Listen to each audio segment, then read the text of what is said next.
Welcome. Let's see how much ranting I can do in 15 to 20 minutes. This should be fun. Well, we begin with June being Pride Month. So I'm going to give you my little contribution to Pride Month. You ready? Here comes my contribution to Pride Month. Pride goes before destruction and a haughty spirit before a fall. I'll read it again. Pride goes before destruction and a haughty spirit before a fall. That's Proverbs 16:18.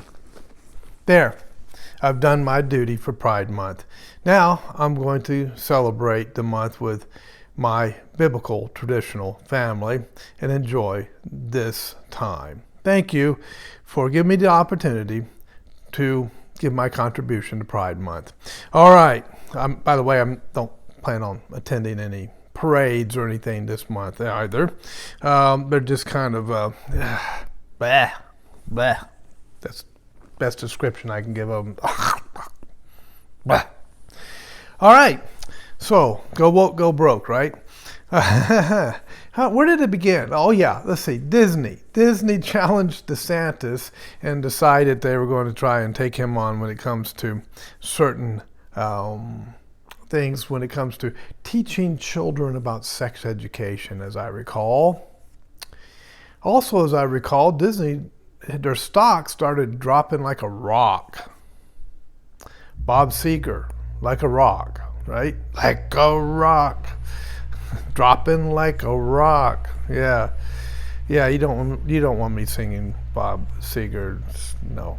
Would not be a good thing. No, not good. Anyway, so Disney, down they go. Of course, Disney's a big jumbo jet, right? Ooh, down it goes, because they decided they wanted to be woke. Now, what was the next one? Who came along next that went down like a rock? It was Bud Light.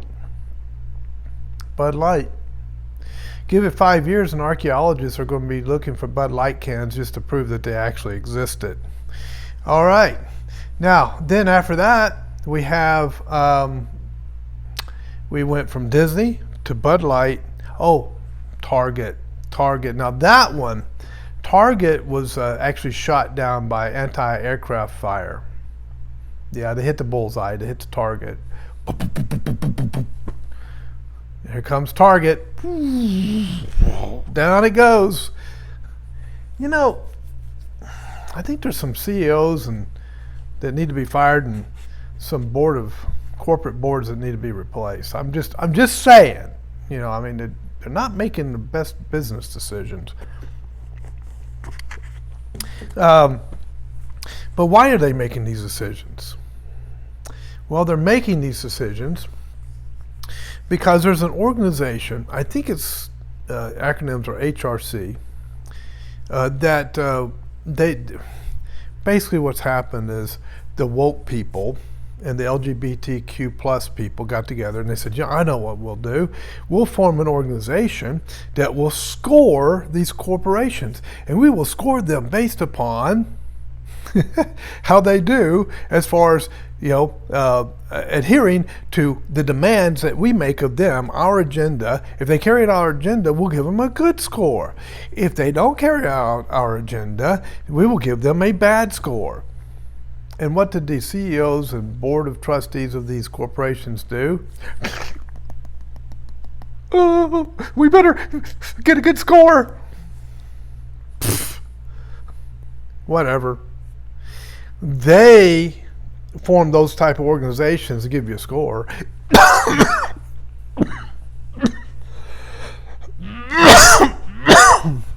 Yeah, that's what I think of scores. And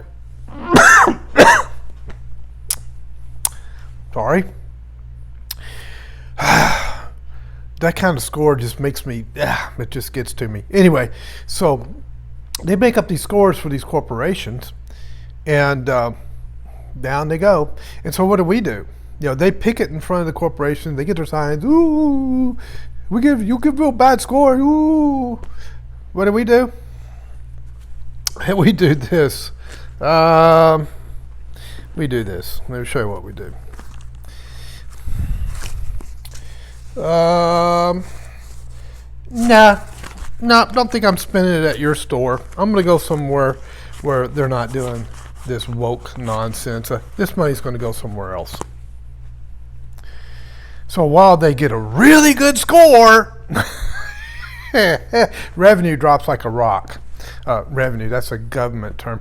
Profits drop like a rock. Pew, down they go. Crash and burn. And another one bites the dust. And another one's gone. And another one's gone. And another one bites the dust.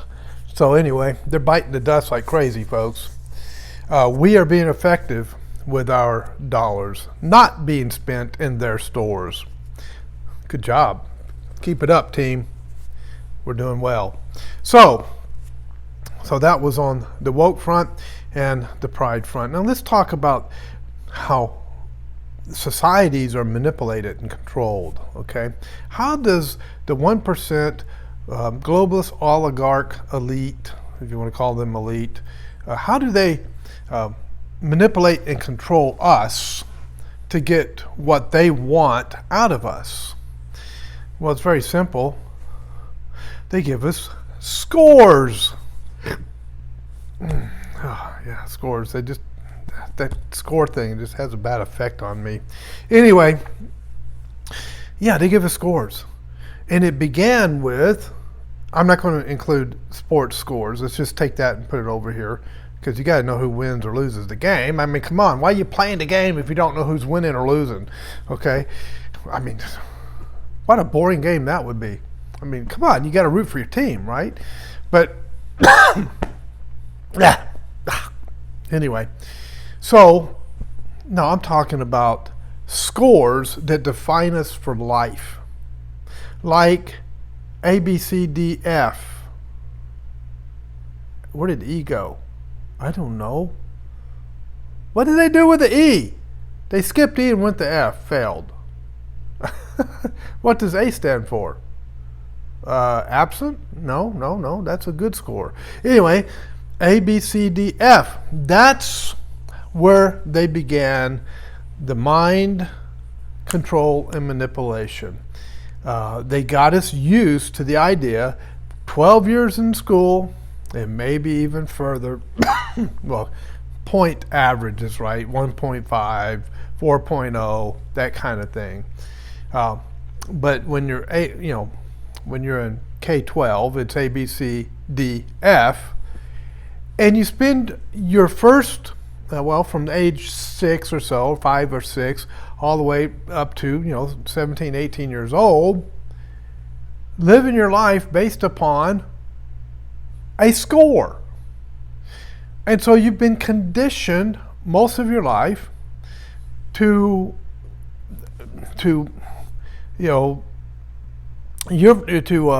organize your life, to conform. There we are. That's the word I was looking for. Thank you, John, over there. I appreciate you telling me that. To conform your life to this score. And it puts you in this box. And so they have this system called the public education system, which is a one-size-fits-all, as if everybody is made out of a cookie cutter design, and we're all the same. We all have the same personality. We all have the same intelligence, same types of intelligence. That's important, types of intelligence. We all have the same dispositions. We all think alike.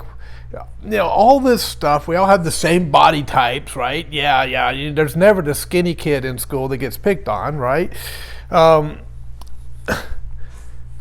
As if we're all cookie cutter people, and we just stick them in the system, designed one size fits all, not designed for the individual, and some excel in that system and some don't.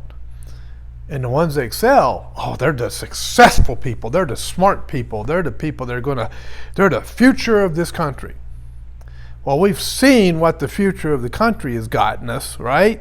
all these Ivy League elite, brainiacs going into government. And where has that gotten us, folks? Where did that get us? A deficit, a debt. We don't even know where the debt ceiling is because it doesn't seem to exist. Yeah, all those Ivy League brainiacs got us nowhere. Okay? So, pooey on them. Pooey. That's a perfectly good word, okay? So anyway, yeah, forget them. They're not doing us any good. You know why? Because they're too smart for themselves. What does that mean? Well, the scripture says that thinking themselves to be wise, they became fools. And these are the smart people that became foolish. You see, there's a difference between intelligence and wisdom. But we'll talk about that later. So it began with the score of your grading system when you were in school. And if you got the D minuses, Fs, C minuses, you just weren't as smart as the other people. Bonkers on that, folks. That's a lie right out of the pit of hell. You could have been just as smart as those other people. And if you were a male of the male species and you were in the principal's office all the time, or you were in trouble all the time, or you were bucking the system all the time, it probably means that,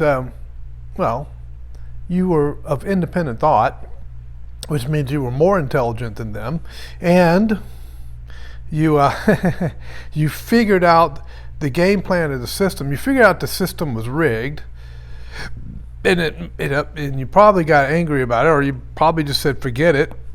The whole system's rigged. I know this, and so I'm just going to do whatever the heck I want. That means you're pretty smart if you figured that out at that age, and you just bucked the system. Okay, a lot of people do that. They figure out the whole thing's rigged, and they go, what's this? And they buck the system.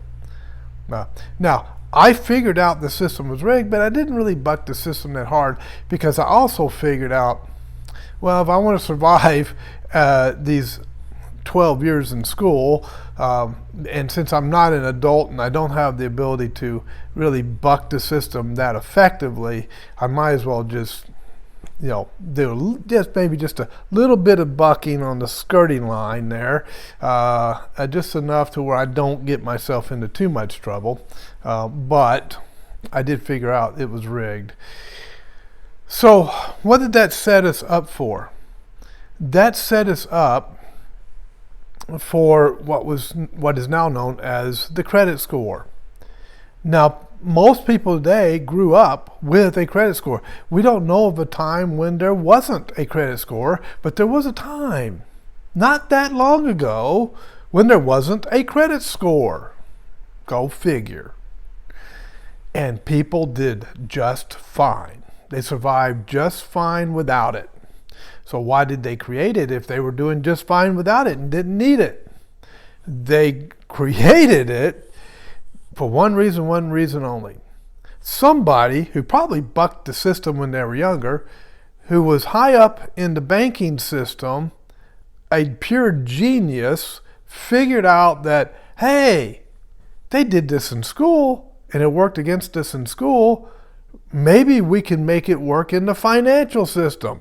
So we will create a credit score and put everybody under a grade in a credit score or a numbering system and manipulate and control them financially, and we can get richer off them paying all that interest, and they can stay middle class or poor, and they don't come up to our ranks.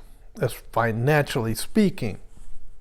So only thing a credit score does, it keeps you in debt, keeps you poor, or keeps you middle class, if you can survive middle class with all that debt, and it makes them rich. That's all it does. But I need a credit score to buy this or buy that. No, you don't. No, you don't. That's what you've been told. And that's what you bought into. And that's what you believe, but it's not true. It's not true. I think Dave Ramsey has completely blown that narrative right out of the water. All right. So what else can I complain about? There's plenty to complain about in the world. Sometimes I just can't think of it right off the top of my head because I don't edit these videos. I just come on and start talking just because, it's fun. I like doing it this way. It's fun. Just fun. Whatever hits my head comes out of my mouth, and that's why I get in trouble. That's why I get in trouble sometimes. Just flows right through. Anyway, so yeah, there's a lot going on in the world. People are fearful. Fear is a big method of control as well. Big method of control.